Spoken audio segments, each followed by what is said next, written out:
right, what's happening, everybody? Welcome back to Secret Sessions. This is issue number 7. We have a very special guest with us, another one of the admins to Secret Society of Black Comics, Imani Lateef. Fans, understand that you now have 3 of the 4 Infinity Negroes. If we can ever get the 4th one, we might could do something. Uh, but welcome, Imani. How you doing today, brother? I'm doing good. All right. Well, as we mentioned before we started, man, give us some background about yourself, how you got into comics, whatnot, what you like about them, all that fun stuff. Um, I think just like everybody else in this generation, I got into comics around the '90s when they started creating comic book shops here in the states, and then so used to live near a comic shop. I used to be able to visit, weekly, and yeah, I got into it not just with the X-Men and stuff like that, but when Image first came out, Milestone and all of that, but also a lot of indie comics um, or indie publishers like Dark Horse. Um, so yeah, reading a lot of weird stuff like the Badger and Boris the Bear and the Tick, you know, goofy stuff like Mhm. that too.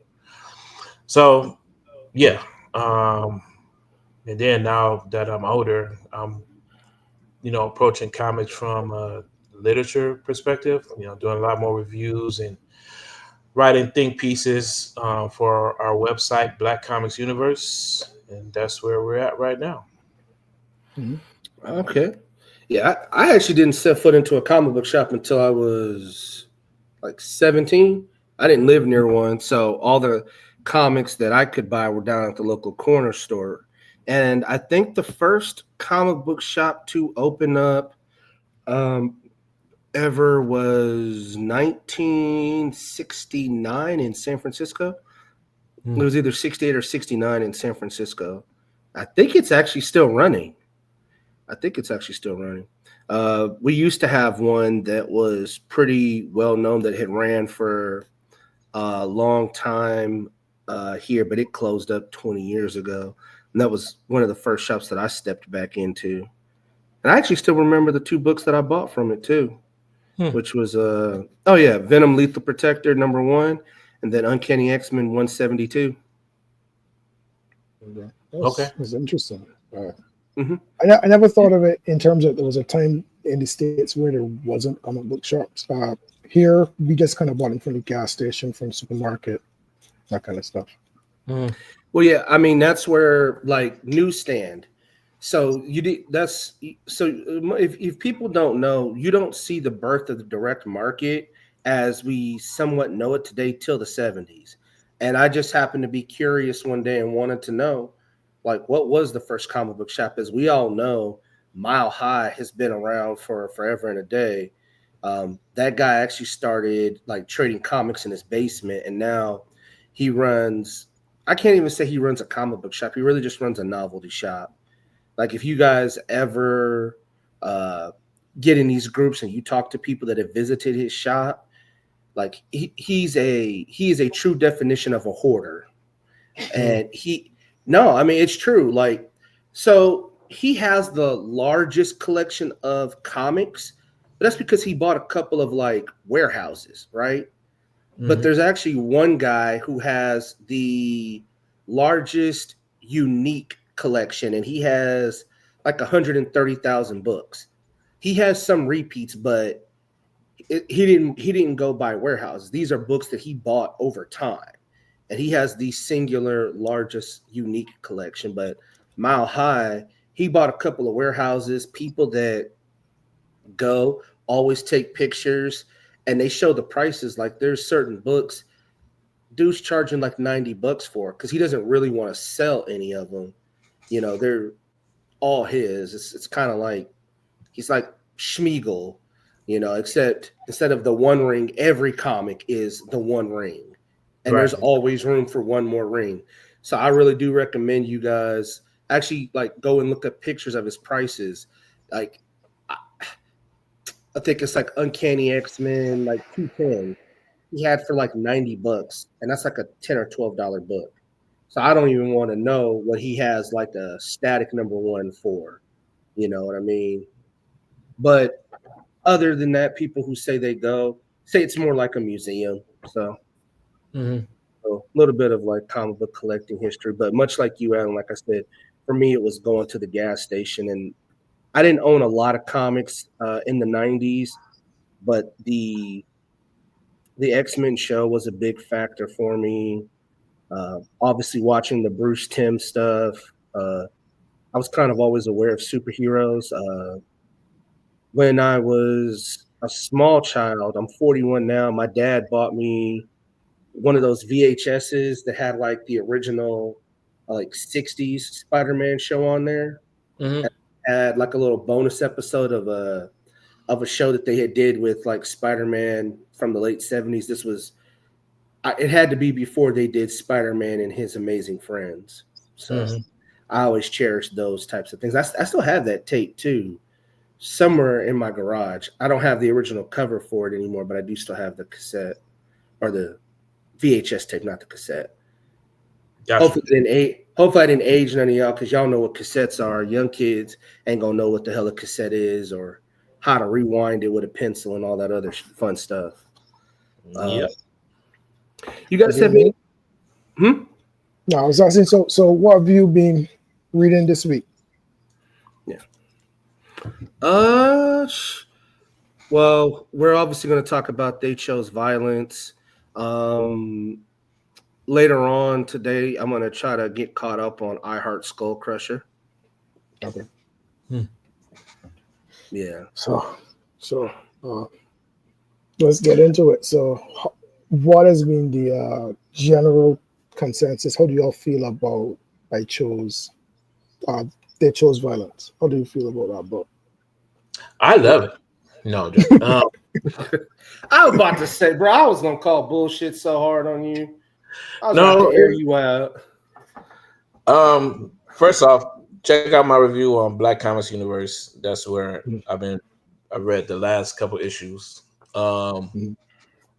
And I admit the first time around, I spoke very highly of it, and I was trying to have a high-minded conversation about the book.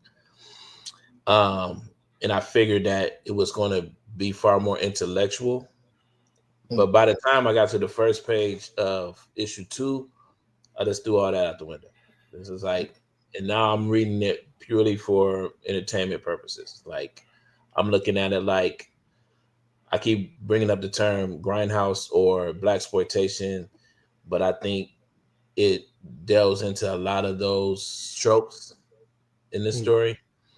And so now I've taken it down a notch. I'm not looking for it to have like, to be, critically acclaimed or anything like that. I'm just looking at it for face value. And in that So sense, what? you know, So what would you say is the biggest difference between the two? Was 2 like a jump off the cliff kind of thing, or you could have kind of see where it was heading from book 1? Or you did know it what take it you by was? surprise? I think it was something, it's a subtle thing, but it was something about him saying that these were 3 HBCU women. And it was something about that idea where I guess, so my first impression of these women were that they were like, highly intelligent, professional, women. And I just figured that, the whole conversation was sort of like, move from that perspective. Right. And so Because of the That's because of the mention of the HPC angle like the kind of thing. prestige of the Yeah. idea and the whole nine yards. So I think just the mere mention of it or making that a part of the discussion that sort of that's like gave me the impression that there's a far more intelligent conversation. And I think the narrator is very different in this issue than it was in the first issue. In the first issue, the narrator was far more subtle and reflective about everything that they were doing, and this is not the case at all for any of the women in this issue. Mm-mm. So now I just feel like this second issue feels like a totally different book in that regard. So Yeah. um so yeah, so now that I'm sort of just like, taking out take out all the pretense with the book, now I'm just, reading it for entertainment purposes. But some of you just brought up, right? Made me just, I only just thought of it. Do you think for the third issue, we're going to jump into the head of the third protagonist? I would imagine so, but it's sort of weird. Like we've been talking a lot about. I think we can all agree like we're not fans of the dialogue, Mm-mm. um, and I think in a weird sort of way because I had took issue with some of the art too, and the art doesn't do all that great of a job distinguishing between the characters, Mm. and the dialogue, especially in this issue, seems like they're pretty much all practically the same person in that regard. Yeah. So even if they bring in the narration from the third character, What I'm difference would it make? wondering Yeah. what Yeah. How will it differentiate? Yeah. Yeah. um, if I remember correctly, this third one was the nurse, Yeah. She's a right? nurse. And Uh, she's the one that had that experience with the doctor where they let that patient die for whatever reason. yeah. So this character might be a little bit darker compared to the other two. Um, but aside from that, um, Mm. I'll be interested to see what direction he takes So with it's her. interesting you said that. It's interesting you said you see her as darker, but to me, she's the one that has the least amount of personality. So as you said, the person who narrated the first book, Hmm. we kind of, she had like the most personality of the story, and I think it was because she was the one that was narrating, and we were seeing it from her point of view. We were hearing her voice and that kind of thing. And the cop was kind of the more aggressive, and this, as you said, the one that you said was darker. I almost could not keep track of her in the book. So if I was just reading and I wasn't looking at the art per se, her dialogue could have been said by anyone else. It's only I actually remember doubling back through the book when that scene came out about the character letting the sleeping with the doctor and letting the patient die, and I had to look back through the book and I was like, so wait, the main protagonist is a nurse. I thought she was something else, and then I realized, wait, okay, this is this other person that's talking. And so, as you said, the art doesn't do. I like the art. I love the art, but in terms of the character design, I Right. think it doesn't do a good enough job in differentiating the ladies. And Mm. there's a part in book one, and I'm wondering to know if in book two it was, of course, correct, where they shaved their heads, and it was actually even more difficult to kind of differentiate them. Yeah. They're very homogenous with their head shaved. They almost look. Yeah, They almost look like they're the same person. The way the first third of the book is, slight. everybody just Mhm. slight. And the first third of the book, like you said, it's like they're all the same person. They all talk exactly the same. And Mhm. something that I said in our chat, like it's there's your business voice and then there's your conversational voice. But usually there is a little bit of each thing that blends into each other. Mhm. But this book, and as I said, it's not till you get to like the last third that they start to slightly differentiate in personality. Mhm. But like for these women to be a cop, to be a what I think is a criminal justice attorney and a Right. Yeah, nurse, it's like, do they not know any words besides fuck and bitch? Like you can't tell me that in your daily life, like because of your because of their specific jobs, I know they have to know some multi-syllabic words. They don't have to talk like the other Infinity Negro, where it's like this grandy, this PhD like speech. But you know, it's just at some point, I know you know words other than fuck, bitch, and you know, I it's get what stuff you're like saying. that. I think to usually when you do something like this to differentiate the characters, sometimes as a creator you may say, you know what, I have this character not swear, so that if when they do swear, you kind of notice a tonal shift in the character, or you have Mm. this character, as you said, speak a certain way, say certain words. For me, in that same regard, nobody had any objections to what anyone else was saying, so they Yeah, all wholeheartedly just jumped right deep into the most craziest scenario. I was like, yeah, I'm on board. it's almost like an echo chamber. It's like you Yeah. threw a rock and it just kept pinging, and all the pings are the same frequency. Or you Mm. threw multiple rocks and they all hit, but they all are somehow pinging at the same frequency. Like for anybody watching, if you guys were ever to see our admin chat, neither one of us sounds the same. If we removed our names, we all would have a unique individual voice. You would all Mhm. even about this book, even though we don't necessarily love it, but we don't utterly hate it, even in our dislike of it, we still sound different.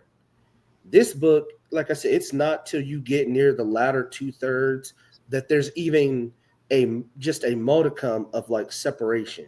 And then I think for me, it was just a rapid tonal, like you said, Amai, it's just a rapid tonal shift between this issue and the first issue. You know, And, and to be fair, it may be that the tone in this book just feels different across the board because the narrator is different. and I thought of that, and it would have, which would have been fine if you had just kept the one narrator. But then when you get to the middle of the book and the part of the book where they have to go and backtrack and tell you how they found these people, each Hmm. woman sounds exactly the same. So even in that, that plays to what Alan said. Like even if you did want to put a little bit of ratchet, switch up the combination of the seasoning. Like one woman could be more salt and pepper, another woman could be a Creole blend, you know, and another woman could be a applewood barbecue. You know, it's still seasoned. They can still do certain things, but even in that, the only reason why you know it's a different person speaking is because they're literally passing the mic and they're telling you, "Oh, your turn." But then when Right. you hear them speak, they're all the same. I mean, it's I wouldn't say it's an easy thing to do. Like like I've seen, writers like um have this problem when it comes to writing ensembles. You know what I mean? Mm-hmm. So it's easy to fall into like the same speaking patterns for all the characters and stuff like that. Especially for the last two, since they didn't come into later. Yeah. And the one nurse, we technically this is the first time we actually heard her speak. So The it's sort of most. like, Yeah. yeah, Yeah. the most we heard her speak. So to I can't assume that this is not her character or whatever the case might be. And we keep referring to like movies like what is it? Well, I can name the three that I Set It Off. referred. But it's like, Set It Off. And I'm trying to remember how that all went. It wasn't like, yeah, what happened in that movie was sort of like they were all different, but by the time you get to the end of it, they will all seem like pretty aggressive in their own way. You know what I Yeah, mean? Yeah. and that's But where it's but I would say and set it off. A lot of it was character development and growth. So you yeah, had timid characters becoming brave. You had characters who were reckless becoming more caring. Characters who were selfish becoming more sacrificing themselves. So yeah, by the Right. end, there was a growth or a shift in and characters. the I'm not seeing that in. absolutely, yeah, and absolutely. And so if you go back to that movie, Kimberly Elise's character, which spoiler alert, she's the only one that survives. If you look at how her character is, she's the most innocent of the bunch, which is why like some of them do what they do, like That Jada, Queen Latifah. that Huh? Jada Pinkett's character. Jada Pinkett character. No, they Yeah. all Jada Pinkett. they no they all I think they all die except Kimberly Elise. Queen Wait, Latifah gets is shot up in the car. Kimberly Elise is She was in whose character? Blade. Not It- Jada Pinkett survived. Yeah, I thought Did Jada Jada Pinkett Pinkett? was, Jada Pinkett survived. She's the one that was on the bus, and the it officer was saw Jada her and Pinkett, let her go. Vivica Fox, Jada Okay. Pinkett, Fox, Queen Latifah, and that and the girl with the baby. Okay. Yeah. Oh, okay. I got him confused. Are we Yeah. sure it was Jada that survived that? Yep. She was the one Okay. that was on the bus, and the character kind of Okay. was on I don't know why. So then forgive me. So then because I thought it was Kimberly Elise's character that survived. I'm saying. No, I think she's the one that died. I think she got. Was she one of the? Was she was one of the? Wasn't she one of the first? No, not wasn't she one of the first ones that died? I think so because she had the baby, and I think it was all dramatic or something. Can you guys still hear me? My phone ring. I forget my Bluetooth. These headphones is connected to my phone and my laptop. Yeah. Oh, okay. But also, yes. But my apologies. No, you good. But at the same time, this dialogue kind of reminds me of Insecure, where if you think about it, like all the characters seem like they had kind of like the same tone like this, and if not for no other reason than the fact that it was all written by the woman who was acting in the show. You know what I mean? So I remember times like, if they're all together, they were all professional women, but it was always like, it was kind of like barbershop talk, or this is a safe space, so we all call each other the B word, and you know what I'm saying? Like all the characters. But you understand that scene, like when they're in that place, they're doing that. But when they're out doing other things, they sound very much so different. I watched a little bit of Insecure, but it's like, but we don't see them. That's the thing in the book, we don't see them anywhere other than smoking. But when we see them, but when we kind of start see them shopping and it's like a montage. It's never. I can't really remember if they're talking or if it was story progression, but it did go a bit.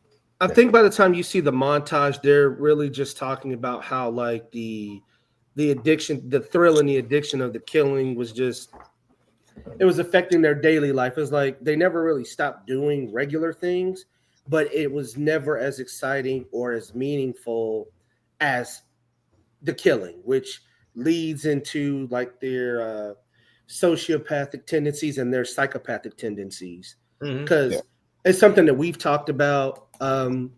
You can be one or the other, or you can be both. And I will say that it is clearly evident that they are both in this book. They are sociopathic and they are very psychopathic.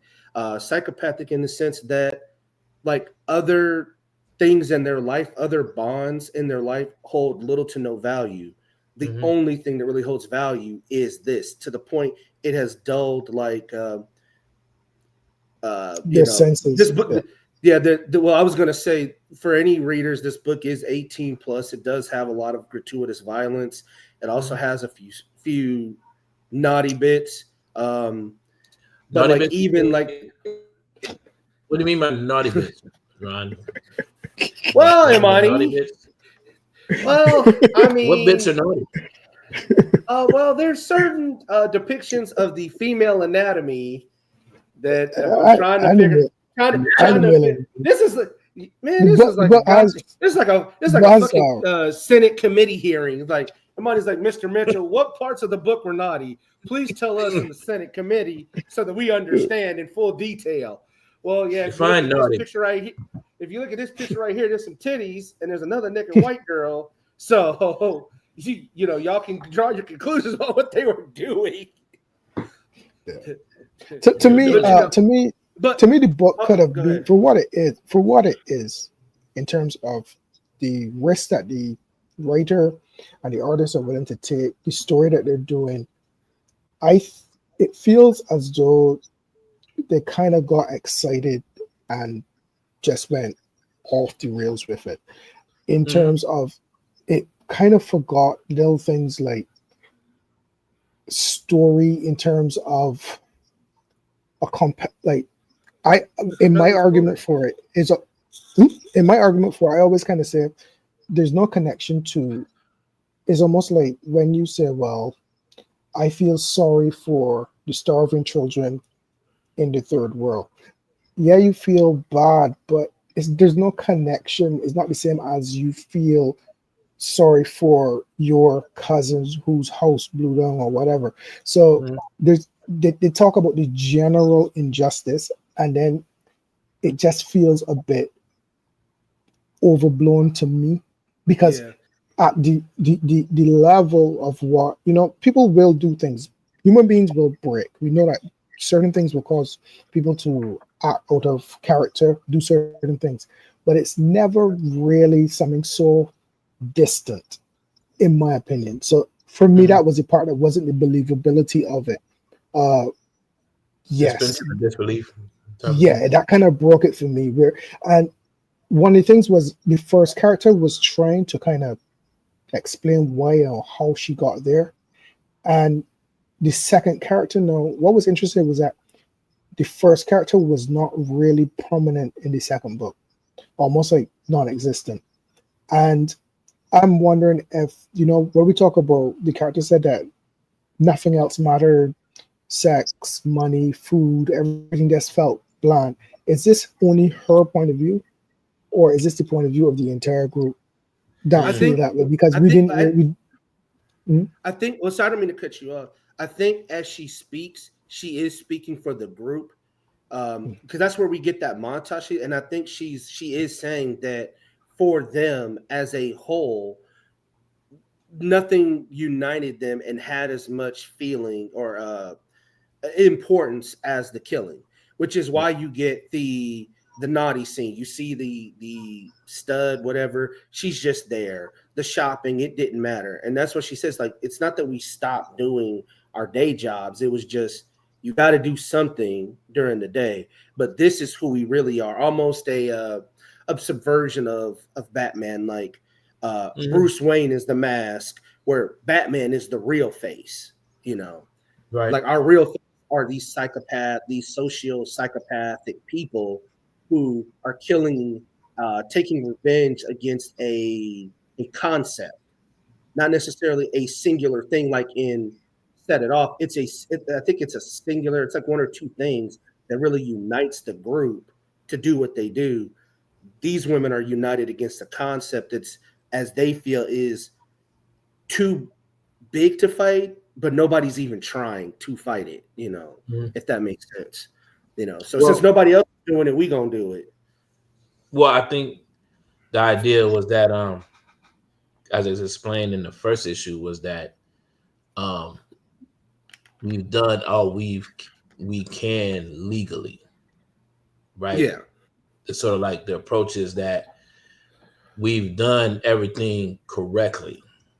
We've stayed, you know, the whole, when they go low, we go high type of thing. We've done all Yeah, that. the Now turn this the is cheek like, and yeah, this is like the final straw. Like, we tried it the right way. Now we're gonna do it, you know, the wrong way, or whatever the case might yeah. be. Also, um, yeah, I believe they're speaking. They might be speaking for the group. Um, but at the same time, I guess we'll see where it all goes in that sense, because um, from the first issue, one of the characters had, apprehensions. Like, she was starting to second, quest make, Yeah. question, start to maybe rationalize some of what they were doing, and might have some issues. So that might come back. Um, so we'll see, I guess. So I honestly, which character, refresh my memory, which character was that I had apprehension?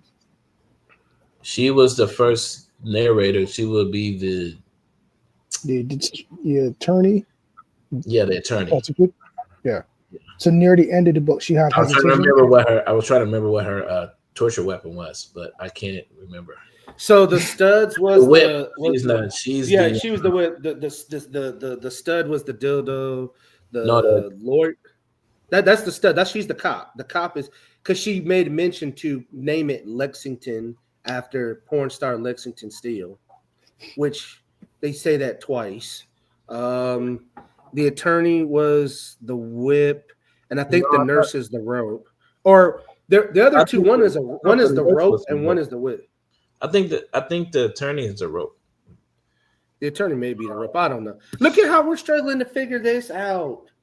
Like we're trying to figure out their torture weapons. I shouldn't have to figure out what their torture weapons are. Like But this is that's just the how thing. homogenous they are at the time. I will say this. I'd rather have a book that people either love or hate than just sort Yeah. of just like totally Yeah. indifferent. True. So And so, he's no, go got ahead, Imani. he has something. The fact that if people really hate it, that's something to be said about that. So Yeah. I think there's an opportunity in both of that. Yeah. And that's something that I think me and Alan talked about in our very first episode. Like when it comes to a review, like you want either good or bad reviews. What you don't want is somebody to be indifferent. Just, oh man, did you read my story? Yeah, I read it. What'd you think? I was like, I would rather you, if you hate it, just articulate what you hated about it. If you liked it, articulate what you liked about it. But indifference is like being in purgatory with no sign of getting out, or the friend zone with really no sign of getting out. You know. Oh wow, wow, Marty, what brought on that face? No, he said the friend zone. I was like, sounds serious. No, Oh no, it just made me think of that. Like, think about it. Like that's really kind of like a purgatory hell type of space. Like, you know. No, because and also I noticed that me and Alan have both had the opportunity to have some interesting conversations with writers after we've done the critique. Actually interviewing them and them actually being able to give the opportunity to actually discuss some of the things that we might have had took issue with, and that's been interesting. I reached out to Alan, the author, to see if he would do an interview because I want to be able to. I think he should have an opportunity to really discuss some of this stuff too. Yeah, and he's done quite a few interviews also where we found he discusses some of the direction that he's trying to go in, and like I shared a quote with you guys where basically he was saying how he's far more focused on the entertainment value of the story rather than some type of social commentary. That's kind of hard to believe. I know. That's where I come from. It's like, I know you're the messenger, Imani, but I agree with Alan because I'm just reading what he said. I'm not. There's too much. There's too. I'm like you. He is way too heavy-handed with the messaging. Like it's too heavy. Like I said in our chat. First off, like I don't mind you giving me these little tidbits, but like all of them, and then there's no time for them really to settle because you're beating me with the next one. Like let it breathe and then let it have actual resonance. What do you mean by the story? For the sake of the listeners, what do you mean by tidbits? When he mentioned Agatha Christie, and you see the panel where he's basically saying even Agatha Christie was a little bit racist, and you see the book 10 Little Niggers. I'm like, okay, that's one, and then there was one before that, and one before that. Like, it's heavy that. So I agree with that. It's hard for me to believe that he's not trying to do a socio political. And it's kind of rooted. It's kind of rooted very much in 2025 America, and it feels as though it's set in that universe but then it kind of takes this weird detour. So that's the part about it too. So it feels like it's what he's talking about. It's the same history, same things, but then this kind of takes a side turn. So it almost feels like a wish fulfillment fantasy kind of thing. Mm-hmm. Yeah. Yeah, I mean, if you look back to the whole genre of the blaxploitation and grindhouse, because that's what those films or stories are. You know what I mean? It's where it's sort of like And there's a ton of movies like that where the female protagonist, basically takes her revenge against any, what typically is like abusive, male antagonist, Or um, system. a system, Hmm. um, toxic Avenger, like, going, killing a whole bunch of bullies or whatever the case might be. It's like it's always something. The So premise in so itself that's is where I simple. but so It's that's where like I kind of find that's where I kind of don't that's where to me it doesn't quite land because the injustice isn't personal enough to them. mhm, What you're talking about with all the black exploitation movies and grindhouse and that kind of stuff, I used to watch a ton of kung fu's. Similar plot all the time. Master, father, mother, somebody was killed, and it was revenge. It was never usually just a guy decides he's just gonna fight, and that's what I kind of feel with this. The revenge or the inciting incident is too far removed from these characters. It wasn't even a case where I can't remember. Did the lawyer lose a case? Was that the one of the things that was the catalyst? Did she lose that case with the when the white cop got off, so or she wasn't in it, or she wasn't involved? I believe a case was lost. I can't recall if it was Like, hers or not. yeah, I would have got to go back and check. I could probably come back and correct on the next episode if we do, but it just doesn't. I get what you're saying, and I do agree. To me, it's not the worst, but it's not bad. I think what kind of pisses me off about it is that it has so much potential, especially with the artwork, the writing, the it's not like on a technical standpoint to me, it scores. And I think that's why the score always is going to be decent because there's nothing wrong with the panels, there's nothing wrong with the art, there's nothing wrong with the pacing. The visuals are beautiful. It turns, if you know about page turns and that kind of stuff, it nails all that stuff. It has the splash pages, it has, you know, we were talking Imani at a time where we had a book and it was kind of hard to find a page to showcase in the Right, review. right. This doesn't have that issue. This No, you could pull almost any page from this book and it'd be an interesting page. yeah, for sure. It's yeah, yeah. It's a couple of pages gonna get you demonetized too. So be careful of that. Be careful which page you Uh, pick. Not on the Um, OnlyFans. On OnlyFans, it gets you some money. OnlyFans is gonna get you paid. You can retire. I wouldn't have to do this Um, community college podcasting. I could do real podcasting. that's right. Um, that's right. I mean, if we're talking like certain movies, as I hear you guys talk, I've mentioned these in our admin chat. It's a little bit of Django done wrong. It's a little bit of Inglorious Bastards done wrong, and it's a little bit of The Revenant done wrong.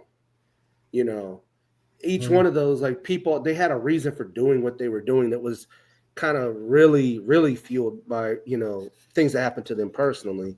Like I said, I agree with that. I don't really see that here. Well, Mhm. I keep going back to something in particular that he's been saying for a while. The author, Mhm. that one of the main inspirations for the story was the commentary he was reading on social media, where the most, and I've seen this, seen stuff like this too, where like something, some type of, conservative politician or something, racially motivated happens, and the level of vitriol on social media is just through the roof. And Mm-hmm. I remember having conversations with folks where, I don't know if y'all remember, there was a viral meme that went around where there was a neo-Nazi or ultra conservative guy. He was standing on a street corner. He was commentating about something. He was basically minding his own business, and like some dude came out of nowhere and like basically punched him in his face, and it was caught on camera, and um, it went viral. Like people were sharing it, like, "Yeah, that's right, punch him in his face," and all this kind of stuff. Really turning it up, and then it became a thing where um, a few artists and cartoonists, like, now it became a thing. Like they were drawing scenes like that, and people, quote unquote racist, getting beat up and all that kind of stuff. And my argument at the time, and to the degree it still stands, was that in a weird sort of way, you empower them by making them a victim. You know what I Yeah, mean? you galvanize them. By And if by you making them by making them victims, they can point the finger at um, people on the left and say like, see, they're these violent, business, absolutely, I mean, they can and you criminalize yeah. folk. You know. And if you look, I mean, look at the president that we have that empowers them to the point. It's Mm-hmm. what's the term? Cognitive dissonance, right? Mm-hmm. Like no matter what evidence is in front of you, you still are going to believe what you want to believe. Like if Mm-hmm. you believe in Trump and you think that Biden hella lied to you, but Trump isn't. Trump just got through talking about a guy that he appointed, Mm-hmm. and he told people that he was appointed by Joe Biden, but it's like no, this guy was appointed by you. This is Right. the same man who said, I'm going to speak to the president of Puerto Rico. You're the president of Puerto Rico. Puerto Rico has a governor, you know, but these people don't want to hear that because, like you said, every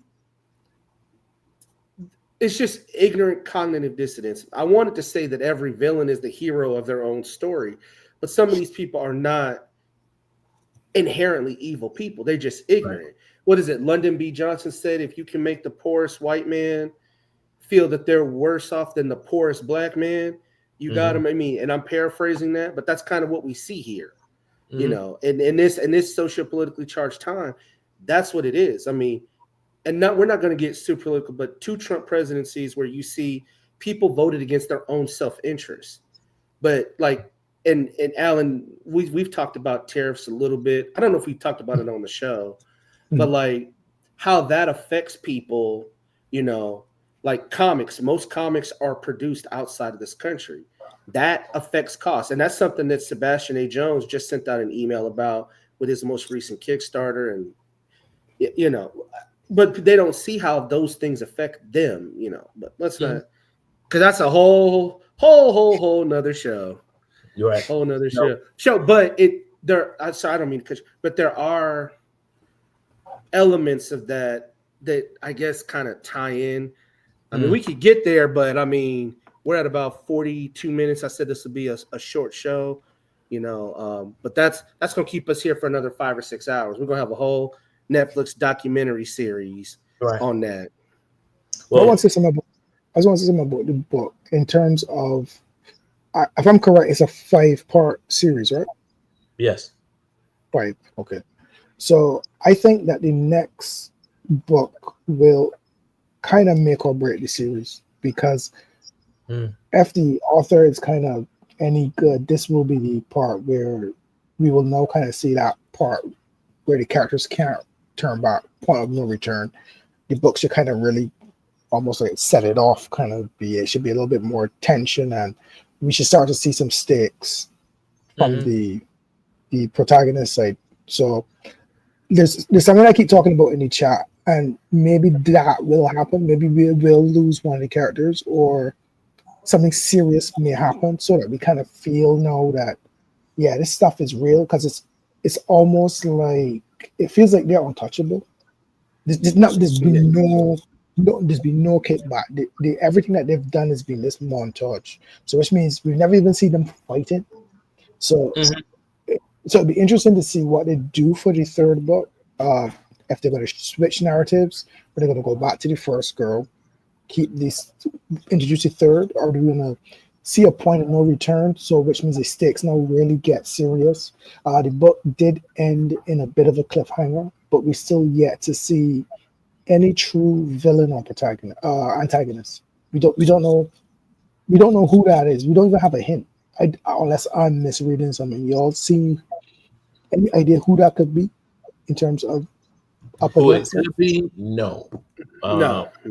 but I have seen some panels. I'm not sure where I saw it, but where so basically where like the three women, the main characters, they all have these masks, these emoji Mm. masks.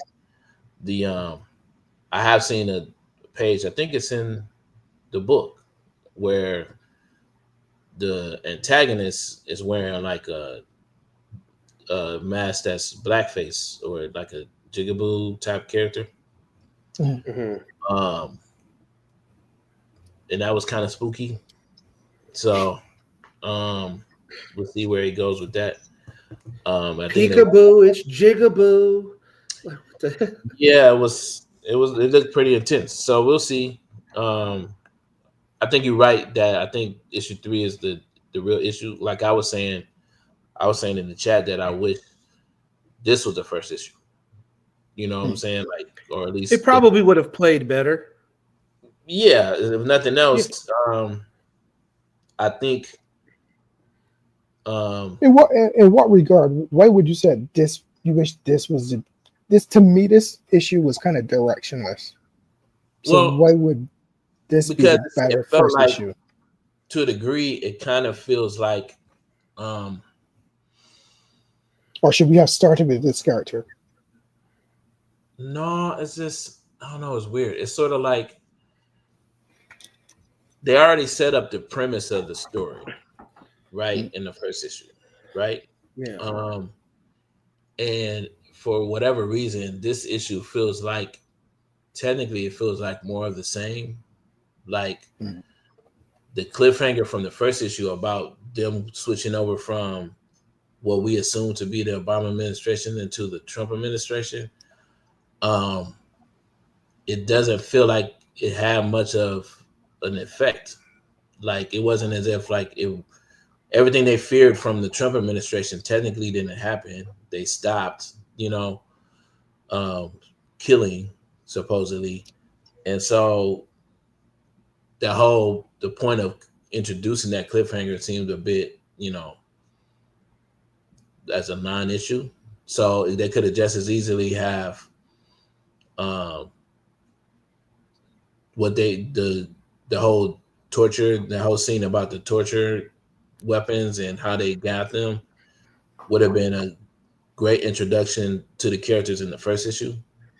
You know what I So mean? I don't mean to cut. Excuse. I'll interject this. So is it safe to say that there are elements introduced in issue 2 that, if added to issue 1, makes it a more complete story? Well, I'm saying in the sense that you know how Alan always says that great advice about starting late. He also says a lot of great things about cocaine too. Right. Can't help So it. if Right. you start late cocaine, you start late cocaine to help you get caught up. He's the Tyrone Biggums of the group. No, but in that sense, then yeah, like I would have liked to have started. Um, I kind I of mean, get what like you're if this saying. is like an action movie, that's where I want to start. I want to start up there. I don't want to start I with. kind of get what you mean. Yeah. But I I'm mean, trying. I'm trying to look at it from I'm trying to look at it from a creative point of view. I kind of get what you're saying. If mhm. you started here and then flash back and then say, well, this is how we got here. So you kind of had more, because I think what happened too is that this book took such a turn from the first. It feels different. But if you started with, Yeah. let's say it started with torture and then says, well, this is how we got here 6 months and went back, you would know when you get to book 2 and Yeah. finish you're like, okay, so this is where we are now and this is how these girls got to this point, rather than the slip into craziness and you're kind of saying, where did this kind of come from? Or I kind of get and what that's you're what saying. and that's why I said in our chat, like even though Abasi disagreed with me, I said there's a story there.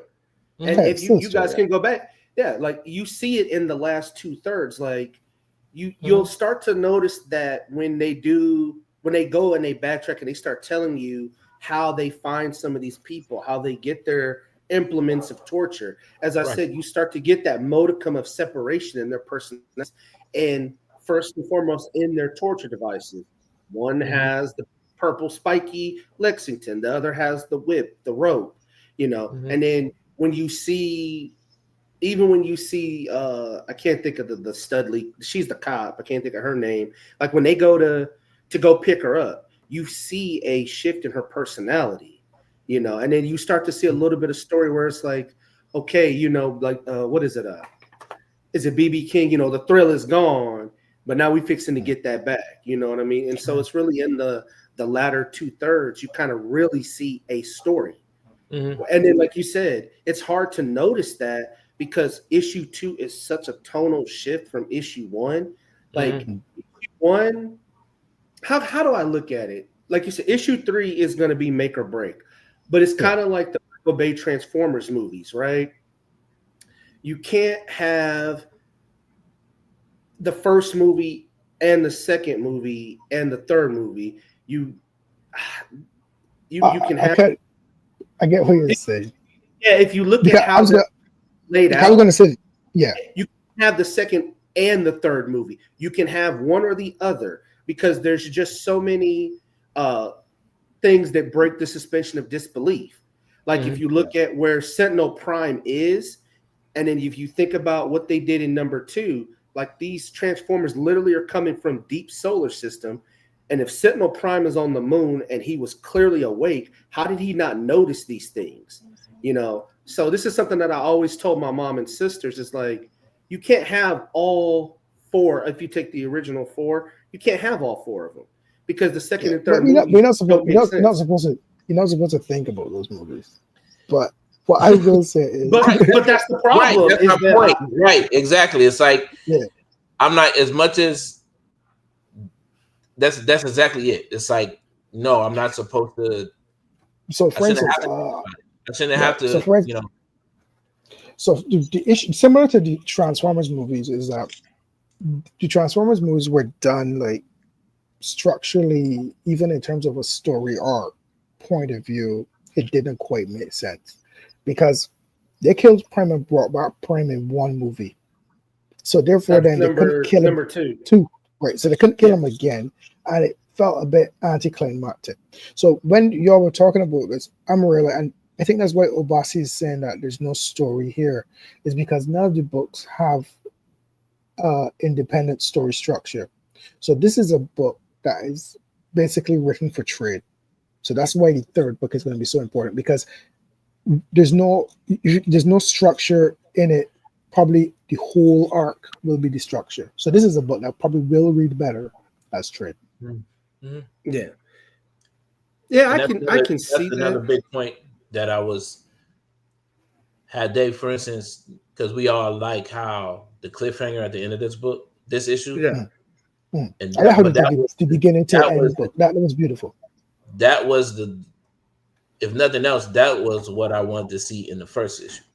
Yeah, that's what you call. That's really picked up. Like, go ahead and just pick up the pace now. Let's get to it. Yeah. You know what I mean? It's sort of this like if he had did that alone, that would have really sort of like really moved the story along. But that's your overarching narrative, is because that's what you call your overarching narrative. Everything else is the B and C plot, like worrying about the police and how your interpersonal relationships.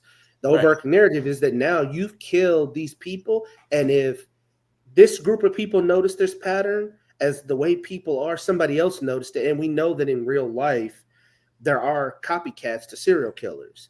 And so your overarching narrative, like you said, now you start to see the emergence of a real villain. And now hopefully you start to see a story that's like, how do they battle this along with their own sociopathic and psychopathic tendencies, you know? Like now, you know, you like you said, you should have started this in the first issue, you know, and that's why I said like there's some elements of this issue that if you put with the first issue, you have a much better story. Like one of my biggest critiques from the first issue was that I made the point to say that, you know, it's something about violence in this sense that sort of lacks ingenuity. You know what I mean? It's like violence being the sole solution to all of this. It just seems like there's not a lot of thought behind it. And then so I am interested to see where he goes with this particular antagonist, because it feels as if like you really can't like kill your way through that problem. You know what I mean? It's sort of this Yeah. like you're Yeah. not gonna be So this technically, but you looking at it, it feels pointless. Yeah. So that's the issue sometimes. When you look at a story, or you would even watch a movie and the task at hand seems pointless, it could be a bit daunting. Or if you go to watch a historical movie and you're watching it with someone who doesn't know that the Titanic sank, you're like, yeah, you're going in for a rude awakening because fucking Titanic sank. Yeah. So that's how it kind of Yeah. feels. I see that. Go ahead, Imani. No, it just I kept thinking also too with these two issues. You ever notice on shows like Game of Thrones or any of those long series where you'll notice like, and I think I noticed this in The Boys, the first 2 or 3 issues, like the violence is high, the sex scenes are through the roof. Yeah. Everything controversial happens in those first 2 or 3 episodes, and then by the Yeah. time you get to the third and fourth, it's like then all of a sudden you have like a ton of exposition Exposition and narratives and yeah. Because all that dialogue and how people got all of a because sudden got feelings and all this kind of stuff. It's just like, but you're it's because invested. you've hooked the audience. So if you You're hook like the you're audience, hooked. So like then you and so you got to drudge through 4 or 5 episodes of actual character development, right? It's sort of like, and it maybe this is what he's attempting to do with this series is where like you don't really get to the meat of the story until like the third or fourth. Actually, he got you hooked on all this, gratuitous violence. Because So I know another story that's kind of similar in that path, where it took a while for you start to kind of see it to come together, but it doesn't deal with like the racial injustices and stuff. And right, essentially, it's like I told you, I know you gave up on it, but that's what Absolute Green Lantern is doing. Except it did it in reverse. Like it starts off slow because it's establishing for the Absolute Universe like the role of the Green Lantern. Even though all of the covers and most of the promotional material show Joe, it's like Joe's going to be the Green Lantern, but here's the story of how we get to that. At issue 4, it starts to be the payoff. Like I said in my reviews, like issue 4 is where you start to see that payoff, like how she actually got it on her chest and what's happening to everybody else. John Stewart, Guy Gardner, Kyle Rayner, what's happening with them. But it started off really slow, but now you're starting to see that. And yeah, I know you want it. I want Absolute Joe. I want her to be Green Lantern right now. well, But it's again, like I was saying, and this is becoming a lot. This has been coming up a lot in our last few reviews that we've been doing. Is that the whole thing about expectation? I don't know if you made that term up about expectation. expectation bias. All I know is like, like you sold me on this thing. Now I'm looking for it. You know what I mean? So it's like, if you hadn't have sold me on it, I wouldn't have gave it a second thought. But the variant covers, it's like it seemed like they were going hard for Joe, and then I don't get no Joe. So I'm all for her eventually becoming, but at the same time, it's like, but also I'm getting.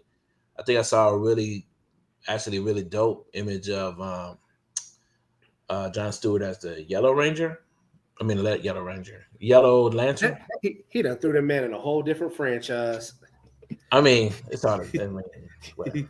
But all that to say, I'm all for like building the momentum and all that kind of stuff.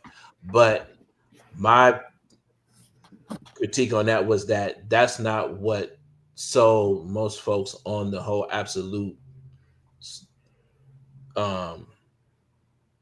franchise. Like the Absolute thing was sort of like the main 3 Absolute titles was balls to the walls from the very first page, whether it's Superman, Wonder Woman, or Batman. So it wasn't like we got plenty of character development as time went on, but they didn't waste any time showing that each of the characters were formidable right off the rip, and that's what I was sort of like looking forward to. But if they want to go with the slow burn with this book, that's fine. But that wasn't like the typical premise of all the other absolute titles. Like if this was a Well, regular actually, Lantern title, I would be like, okay, this. well, but actually, that's not true because like if you look at like Absolute Martian Manhunter, it's following a similar path where it's a little bit slower. The difference is like with Absolute Flash. Absolute Flash, you're dealing with one person. Absolute Wonder Woman, you're dealing with one person. Absolute Batman and Superman, one person. But absolute Green Lantern, they never say, once again, absolute Far Sector. It's absolute Green Lantern. So we got to establish what the idea of the core is and how they get there. They got me. Huh? They got me, Ryan. They got me. And then, like I told you, and that's why, like this book, I understand what you're saying, but I'm seeing it. I'm seeing this concept like of slow of progression done better in Absolute Green Lantern, because you get to see her with it on there, and then you see how she slowly becomes that. And issue 4 is your payoff, which is what I suspected. I told you it's going to be a trajectory going that way, and lo and behold, this is where we're at. Which is why I'm actually enjoying it. Whereas Absolute Superman. That's where it's sort of like I don't like the whole episodic, version of the story. That might play out really well as a trade, you know what I'm saying? So like if I come back to this story once the first volume is collected, yeah, it might come off like really great because I get to see it all in one sitting, the whole progression. But the idea that I gotta wait like 3 or 4 issues, it's sort of this like that's not just 3 or 4 issues, but several weeks between each issue too. So it's sort of like, be patient and it'll happen and yada yada yada. Like, yeah, but also with Absolute Green Lantern, as I've been reading it, you do see her use Green Lantern powers in each issue. You just slowly get to understand this is a story told in both the present and the past. And so you do see her and you see the Black Hand's effect on Hal Jordan. And so you do get to see her move that's as racist. What? So that's racist. The Black Hand? No, I'm joking. I still think he's trolling. Who?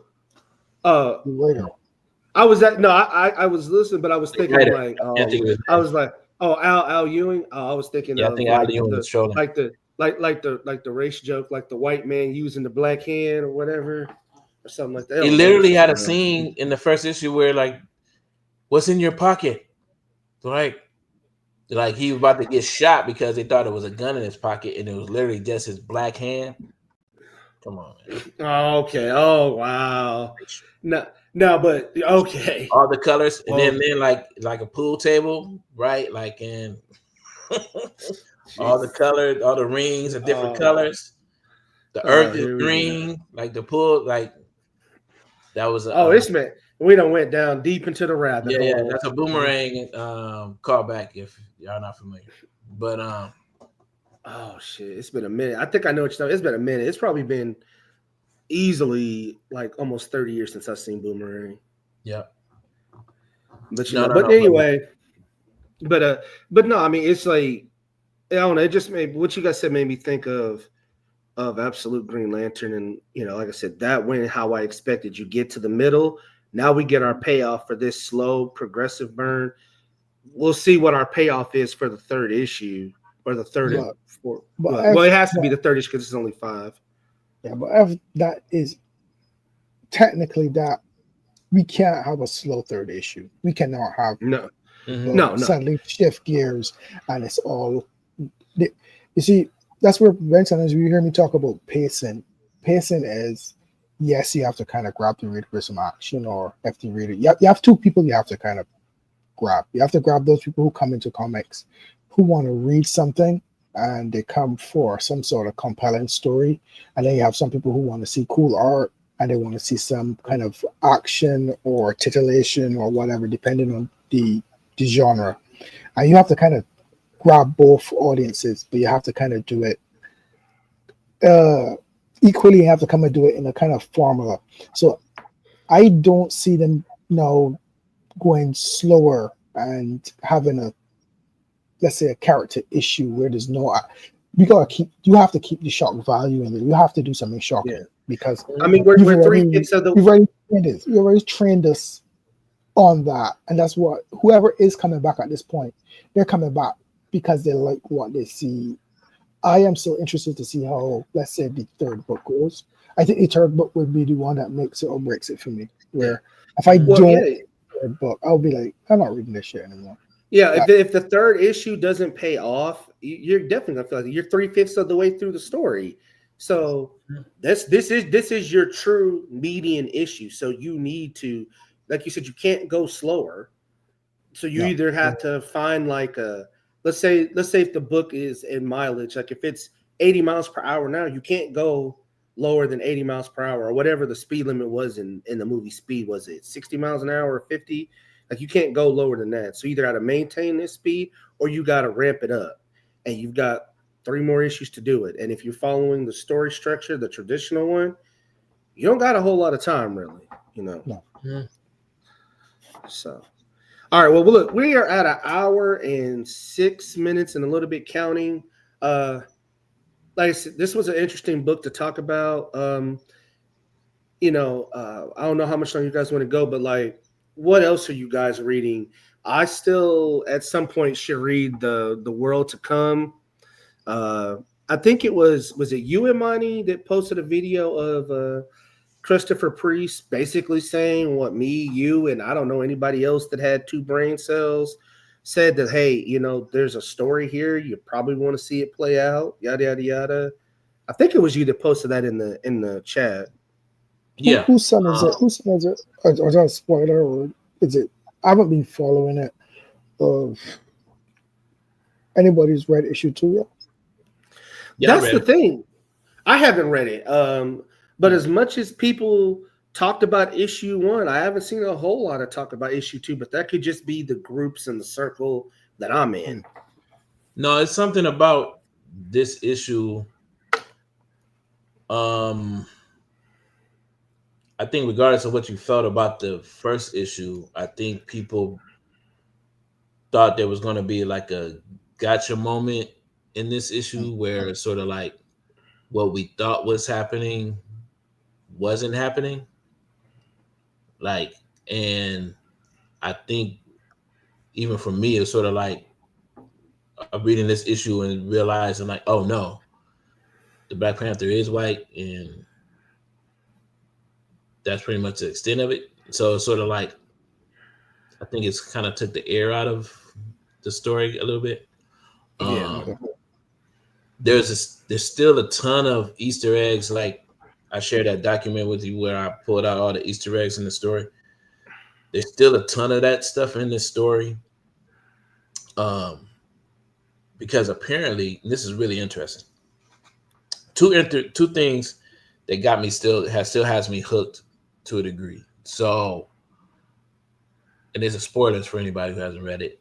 And I think we all enjoy spoiling these books for Ron, who happens to get to these books later than all of us in the chat. But so I'm just going to spoil it anyway. No, you can spoil it because I wasn't really interested. Like they chose violence. I wasn't going to read it, but y'all talked about it, so I said, okay, let me see.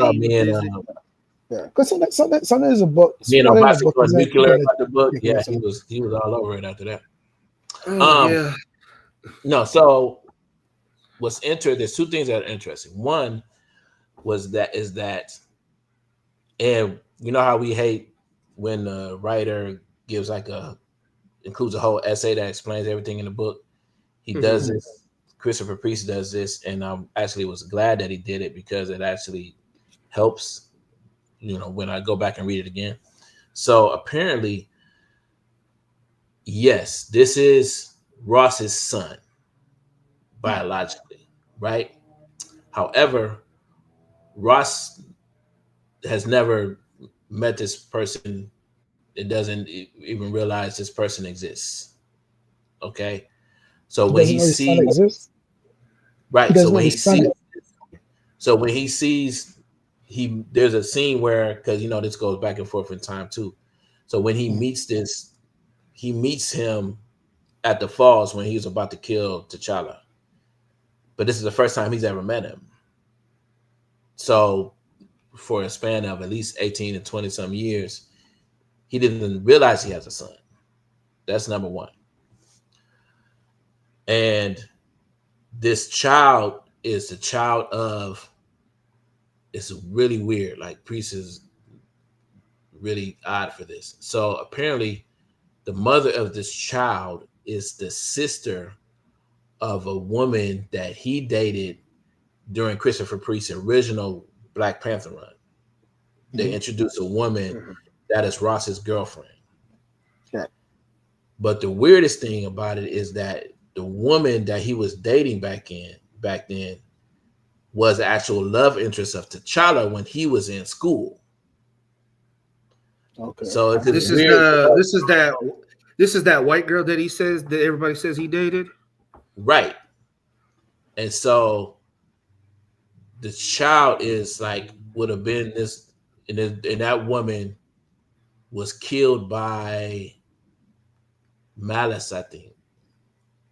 Or yeah, that was killed by Malice, or for the Black Panther movie folks, that would be what's her name?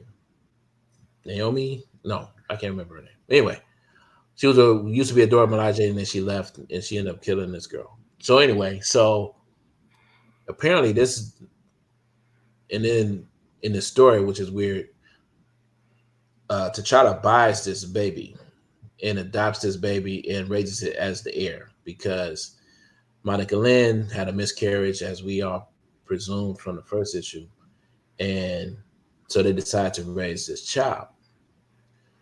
So that whole love triangle, how that all ties into this story, is really bizarre. And there's something about Ross meeting what's that demon dude's name again? Mephisto. Yeah, Mephisto.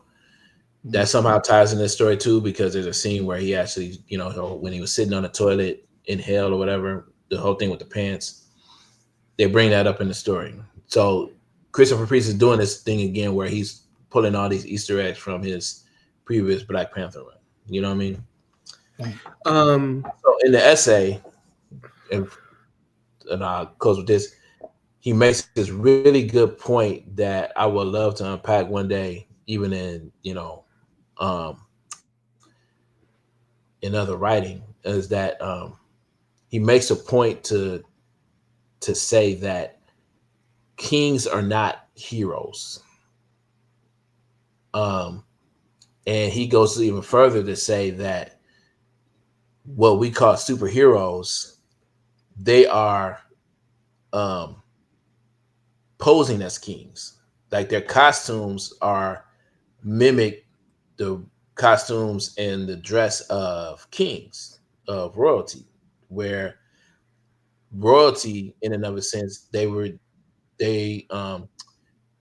religious connotation to kings and queens and stuff like that is because all has to do with their proximity to God, right? And where you have these quote unquote godlike characters who are dressing as or posing as kings, but he makes this a very distinct. He keeps going back to this point that the king's role has nothing to do with being a hero or heroism. It's like he only has one duty, and that is to protect the people of Wakanda. And so this whole idea that you can't hold a character like this to the same moral standards that you will hold a typical hero.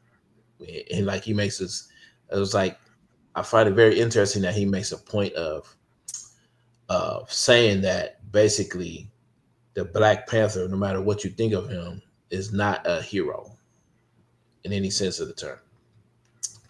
So I'm still on the hook to see how those things play out. And but yeah, again, there's a ton of Easter eggs and stuff like that in the story. So you say you're enjoying it? You say you're enjoying it?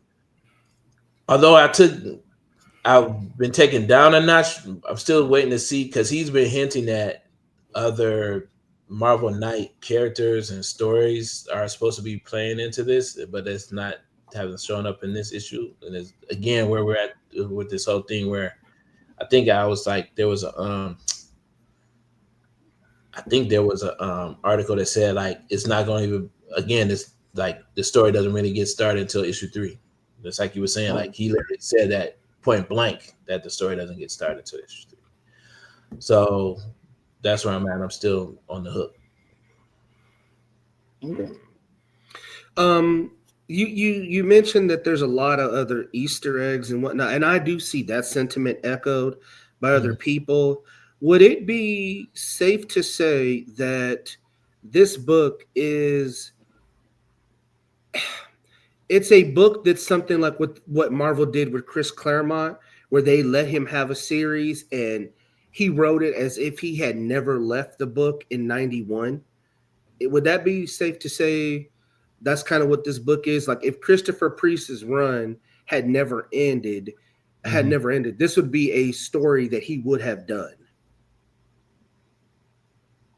I mean, to a degree, obviously, because he's Christopher Priest. So whenever he did it, it was always going to be a Christopher Priest story. You know what I mean? So, well, I say that because like I've actually had conversations with Claremont, so it's like an interesting fact. Like when it comes to like X-Men, no, we're not going to just fly by that humble brag there, sir.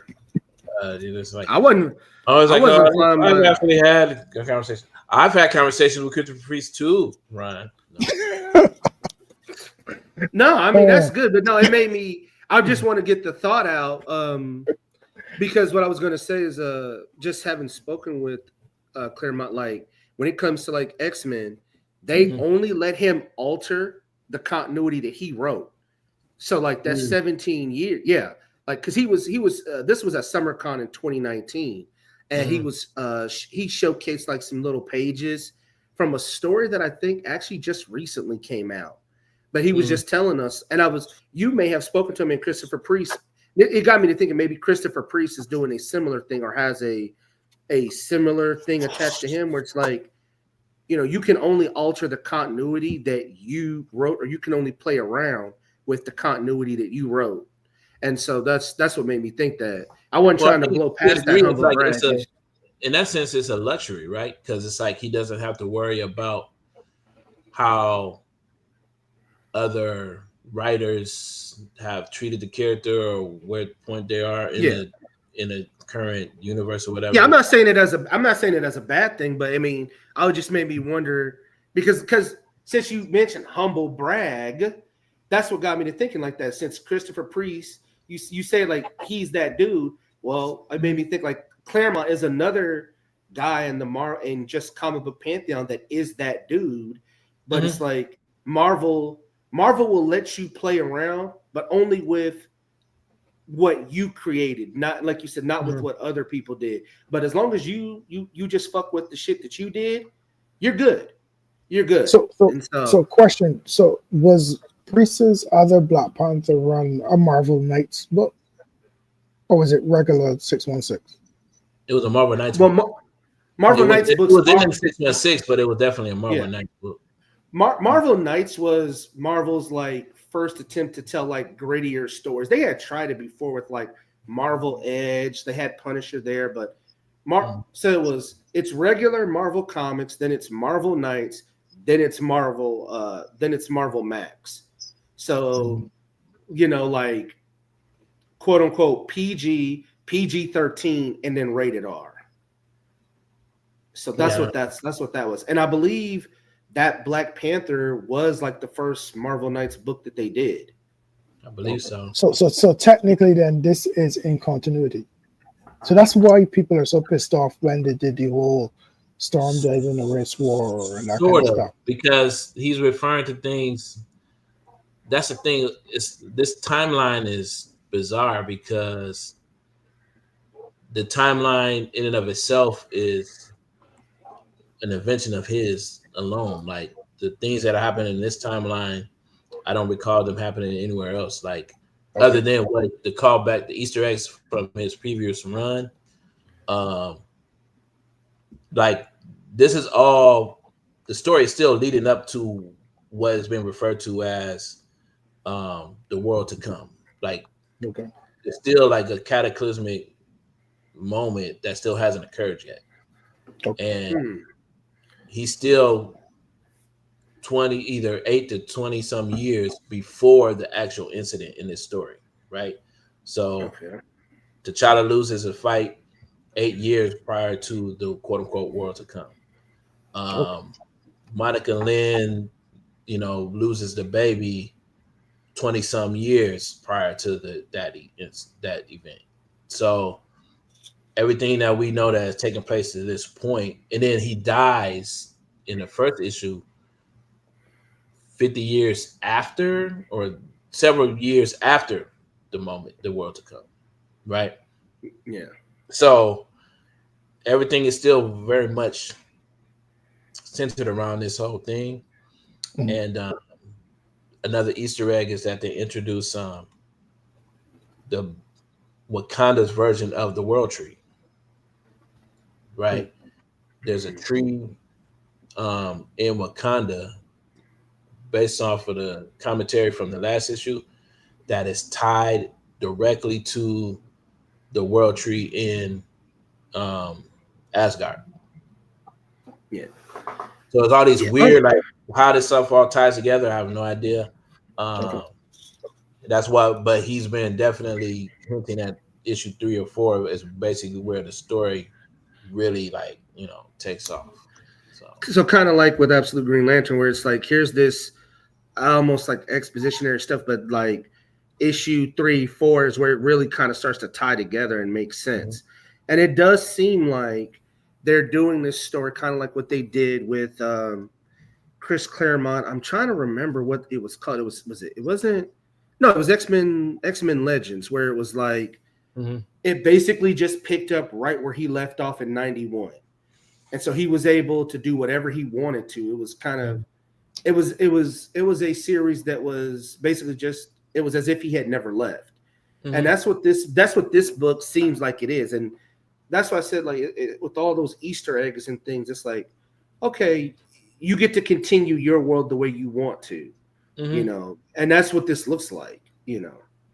me. Then and it just as we discuss it more and more, it looks like that's what Marvel gave him, for Christopher Priest being one of those dudes, those top dudes.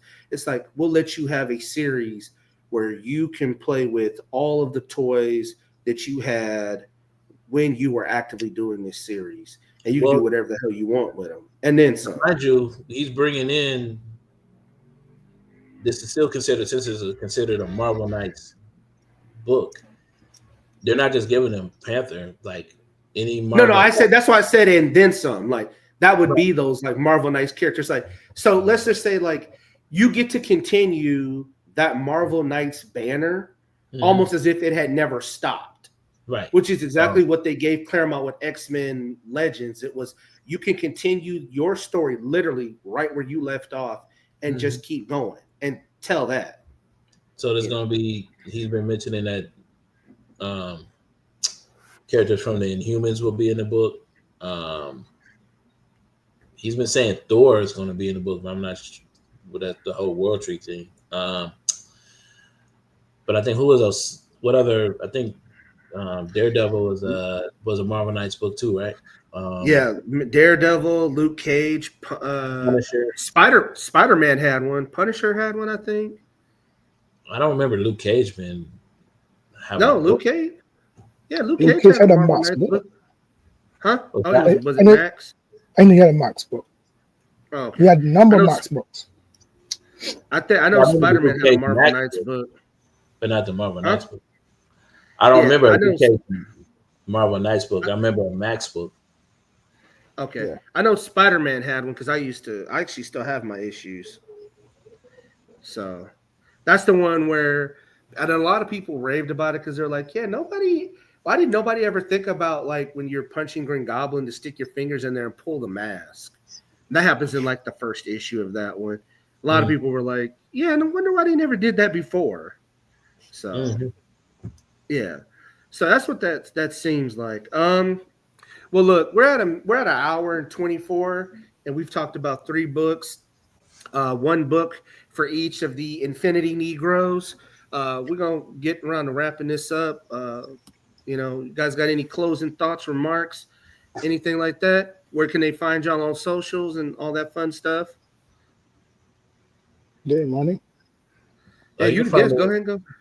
at Imani Lateef or at Black Comics Universe, Black Comics Universe with an X.com. That's where all our reviews and interviews and articles. I just posted a really good interview with Rob Guillory from Hmm. Farmhand. That's another title I've been reading actually. Um, but yeah, We'll have that's where you can. you have to come back on and talk about. That's like a horror book, right? Yeah. Yeah, I'm not real big into horror, but definitely hell, just come back on the next episode and talk about that if you want to. Hmm. Yeah. Um, Uh, I haven't read anything since last week, really. I've been busy doing some other stuff, and I think this I'm gonna probably finish up some reviews this week. We posted on Imani's site, and I think that's it for me. I just got my books back from the printers, and they look good, and I'm happy. So that's good. oh, hey, you got them next to you, man. Show the people.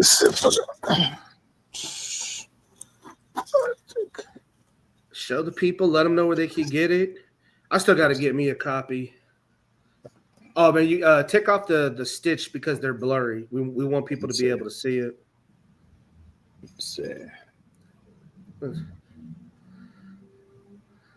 Hey, So I've this got is glare, a but yeah, there it's we a go. metal cover, so you can't kind of get a glare because it's a holographic metal cover. This Hmm. cover was done by Mike Watson. Uh, he's a really brilliant artist in the indie space, and this is the standard cover here. How much are those? So you gotta check the Wiseacre site. I believe we have digitals, and I think they're like 10 or 15. I honestly can't remember, but it just Oh, came no. out on the Wiseacre site. Uh, I don't know when the physicals are going to be there, but just check the Wiseacre, like Comics dot Mhm. USA or US. Well, Yeah, no, I that's was it. asking about the how much the metal cover is, and real quick, I know I said this. We're gonna wrap this up, but I don't own any metal covers. Monty, do you own any? Uh, a few. I don't make a Okay, habit of it, I guess. okay. So here's what I'm getting at, because just because you have them, I Mhm. I don't own any. So how thick is that metal? I've always been So, curious about that. so this is a metal cover. That's a holographic cover. Oh, it's the But hologram. Okay. yeah, but what we did do was we did print some metal plates, and it's how thick is it? It's somewhere between like a tin can and a license plate. I don't know if you also have Oh metal wow. license plates. Yeah. So somewhere in between that Yeah, thickness. yeah. The U.S. is, if it is, Amani lives in Ohio, which he can't leave the state for various reasons. Um, don't give me that face. I tell you all the time in the chat, them gorillas is still waiting on you, bro. They be circling the state lines. I told you way back in May, you had to fight them gorillas when that whole thing was going on, and they definitely want Roll. somebody, huh? I roll. And uh, no, they want you, especially since you from Ohio. They looking for people with Ohio blood, especially since Lord Harambe was killed in Cincinnati. So they need you. They That's need all right. you. Well, I just have the whole Ohio State the college champions. Did they win this year? They sure did. Oh, okay. We'll see how it goes for you guys next season. Anyway, though, guys, thank you. I think this was a fun show. Uh, like I told everybody, we're back. We got some new program things. There's definitely some things, Imani, stay on the line when we're off. I want to talk to you about, because there's a series that me and Alan have been cooking up, and I think it's going to be interesting. But other than that, fun show, guys. Thank you, and see y'all next time. Yeah. And here